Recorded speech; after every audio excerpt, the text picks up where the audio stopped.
Please understand that the material world is nothing more than a reflection of your mindset.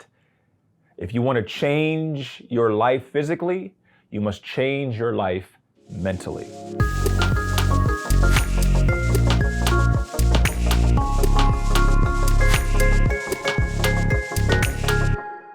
I'm Derek Grant, and welcome to DG Mindset. We are here to help you to become all that you truly are capable of being.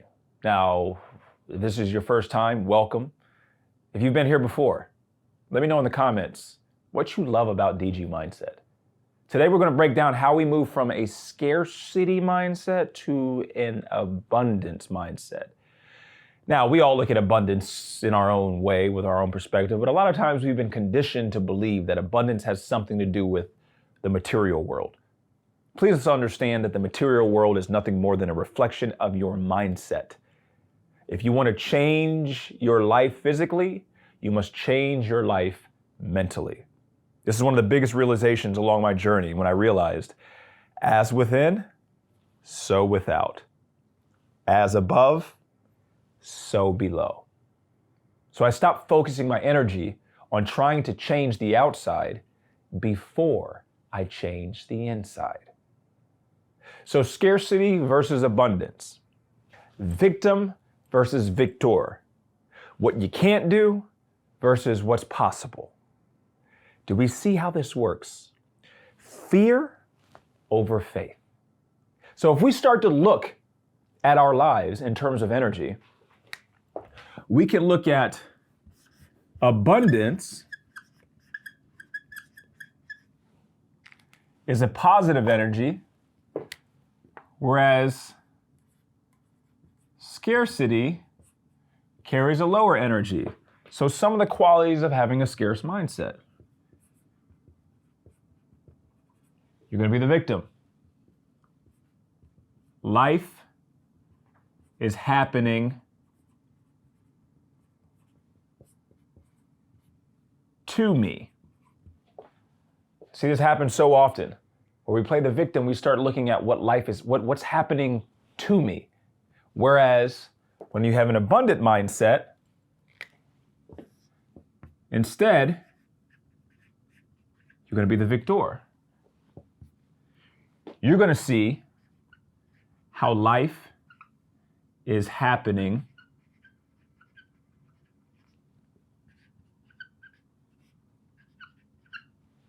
for you.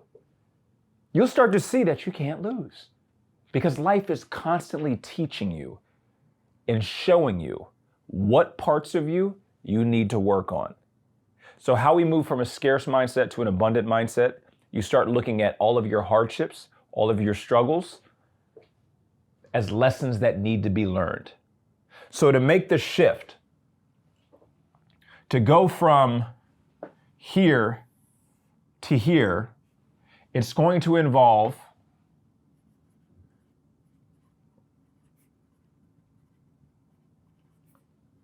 recognizing that life is here to teach you. So if you were going to be taught a lesson, ask yourself this question: what is this trying to teach me, and how is this trying to help me? The moment that you ask these questions, you've just started the process of shifting out of being the victim and living in scarcity mindset into living in an abundant mindset. So many years ago, I went through a tough time and I lost everything. Everything. I'm talking about waking up in the morning on Christmas morning and you get an alert from the bank and you have negative $135 in your account with no money to transfer over. I lost everything. But I realized through losing everything, it actually was showing me how much of my life I was living from a state of being a victim. Oh, well, they did this to me and this happened to me and this happened. Never once did I accept accountability and responsibility for what maybe I had done. So this is the biggest difference between having a scarce mindset and an abundant mindset. You can't have an abundant mindset when you're unaccountable. You have to start to become accountable for your perspectives. You have to become accountable for your mindset. So I say that because this is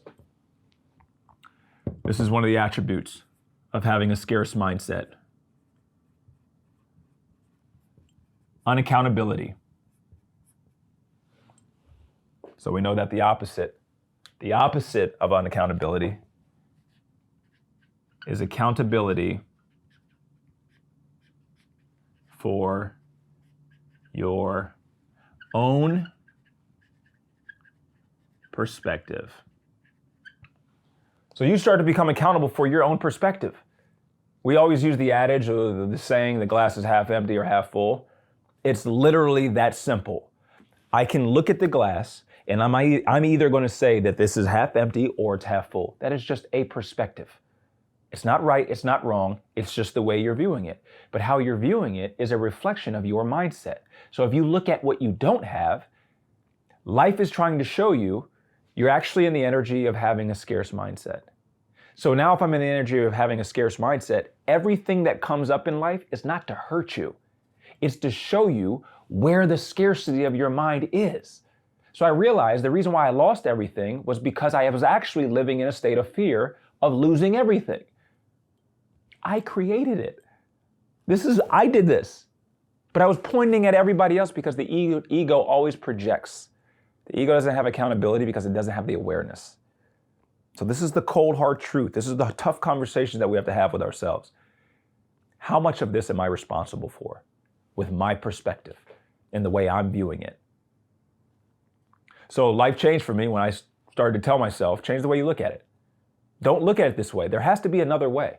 There has to be another perspective. If I'm looking at what I do have, I can easily look at what I don't have. That's a choice that we have to make. So now we'll start to see when you have an abundance mindset, you're going to operate in the energy of what we call faith versus living in fear. Now, let me break down the difference between faith and fear. My mother used to always tell me fear is nothing more than the acronym false evidence appearing real. But here's the beauty of it. Faith and fear are really the same coin, just two different sides. Faith is the belief that something positive will happen. Fear is the belief that something negative will happen. But they're both just beliefs. The question is, which one are you putting more energy into? And that will tell you, my friends, whether or not you're operating in scarcity versus abundance. So here's what you do. Write down all of your fears. Write them all down. I'm afraid of not being enough. I'm afraid of not making enough money. I'm afraid of being homeless. I'm afraid of not being loved. Write them all down. All of your insecurities. Write them down. Face your demons. When you start to realize that your fear is being created by your own mind, this is what has been haunting you. It has been and always will be you versus you. So when you write down all of your fears, the next thing is to acknowledge them. That this is actually what my issue is. This is what's stopping me. Here's the beauty about fear. Fear is darkness. But you're shining your flashlight of awareness on the darkness. Well, we know wherever there's light, dark cannot exist. So the fear now does not have the power that it had over you. So when I become okay with my fears, and my fears don't have as much power, I start the transition into abundance. And you're going to start to notice now that life is going to show you all of the places that you have fears. So if my biggest fear was to financially lose everything and then it happened, life wasn't doing that because it was punishing me. The whole reason why it happened was for me to face the fear, face the part of my mind that was operating in scarcity, because we're not actually designed to live in scarcity. You're not actually designed to live in fear. That's why when you do feel fear, it doesn't feel very good. Versus when you operate in faith, how for some reason that seems to resonate. Yeah, it's because we were designed abundantly. So when you start to look at your life and realize that abundance and scarcity is just a choice that you have to make. And if you can't make the choice, the reason why is because there's something that's happening within. See, a lot of us, and we use money as an example, feel like we never have enough. Feel like we'll never have enough. I'll never make enough. Well, you have to define what is enough. See, this is another trick of the ego. We think enoughness exists outside of now. If you look at this universe, if you look at this physical world that we live in, everything is already here that is needed for right now. The caterpillar already had the technology inside of it to become a butterfly. The tadpole already had what was needed for it to become a frog. The acorn was not just the acorn, it had the oak tree inside of it. When you start to see that everything that was ever created had the end result already inside of it, you, my friend, were no different.